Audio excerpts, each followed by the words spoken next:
Alors, interview des coachs de Björn Landers. On est au début de la Coupe d'Europe. Donc Julien et Yannick, quels sont un petit peu, vous avez vu jouer Cologne, quelles sont déjà vos premières impressions par rapport à cette équipe qui, avec vous, certainement sont les favoris du groupe? Oui, pas avec nous, c'est les favoris du groupe, avant nous, je dirais même. Après, Cologne, c'est toujours difficile à dire. C'est une équipe qui joue, je trouve, sur un faux rythme. Je pourrais prendre comme exemple le Barcelone au football. C'est que s'ils n'arrivent pas à aller au goal directement, ils ne vont pas se gêner à venir derrière pour reposer le jeu tranquillement et puis attendre vraiment la faille. S'ils n'ont pas vraiment l'opportunité d'aller au goal, ils ne vont pas forcer, ils vont venir en défense. Ouais. C'est une remarque très intéressante que tu fais parce que c'est vrai que le jeu allemand, on le voit aussi à l'international au niveau des équipes nationales, n'est pas tout à fait le même. Le jeu en Suisse, c'est un jeu qui est un petit peu moins basé sur l'attente.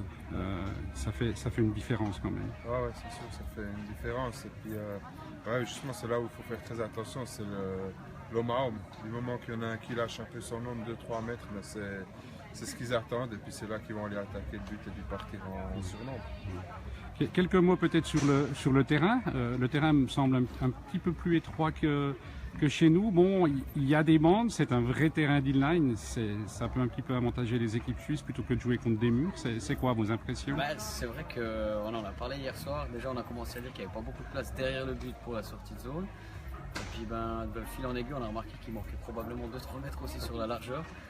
De nouveau, ça veut dire que c'est ça qui est intéressant dans un championnat d'Europe. Il y a des styles de jeu différents, des terrains différents, et puis c'est 2 fois 15 minutes sans arrêt de jeu, donc il faut s'adapter tout de suite. Je pense que c'est là aussi une des clés pour faire un bon championnat d'Europe, c'est s'adapter tout de suite, que ce soit au terrain ou à l'équipe qui est en face. D'où l'importance de la préparation, j'imagine. Dans un championnat, 3x20, si on est vraiment la meilleure équipe, même si on prend un but tout de suite, on peut s'imposer. Ici, ça peut poser d'autres difficultés. Ici, ça peut poser des difficultés. Si tu prends un but, puis tu es en retard sur le score, venir les chercher. Eux, ils arrivent bien à faire ça, attendre, ils vont pas se presser, ils vont fermer derrière, et puis au moment où ils auront les opportunités, nous, la même chose, ils iront au goal. Donc d'où l'importance pour moi, c'est d'ouvrir le score en premier quand c'est genre d'équipe. Oui, c'est clair. Quelles sont un petit peu vos attentes, vos objectifs par rapport à cette Coupe d'Europe? Qu'est-ce que vous pensez que ça peut amener à l'équipe? Amener à l'équipe, je ne sais pas que ça peut le ramener, mais les objectifs, c'est comme j'ai dit un peu dans les journaux, c'est faire autant bien que l'année passée. On le sait, ça va être très dur, mais je pense qu'avec les joueurs qu'on a, on a les capacités d'aller chercher au minimum une 3e place. Moi, c'est vraiment mon objectif principal, c'est de faire mieux que l'année passée. Mais ça va être très compliqué.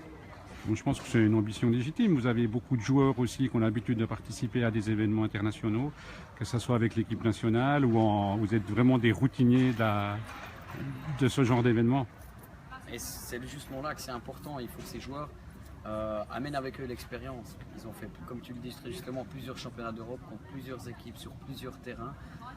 Si on met tout ensemble, ce que Julien vient de dire, avec marquer en premier, ne pas laisser de place aux hommes, plus s'adapter directement à l'équipe d'en face, c'est là la clé finalement.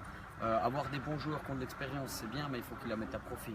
C'est vraiment ça qu'il faut faire le plus rapidement possible et tout de suite. Si on fait un petit point de ce début de saison en Suisse, est-ce que vous êtes, j'imagine que vous êtes satisfait de ce début de saison? Est-ce que vous vous attendiez à ça? Après les titres, c'est pas toujours facile de repartir. Comment vous avez un petit peu préparé votre équipe là, parce que ça a l'air d'être bien parti?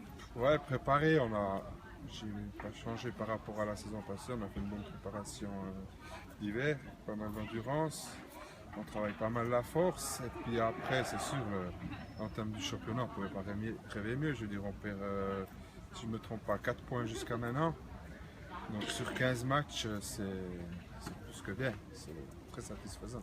Donc vos ambitions, j'imagine, sont les mêmes que l'année passée? Les ambitions ne changent pas, c'est aller chercher le titre à la fin de la saison.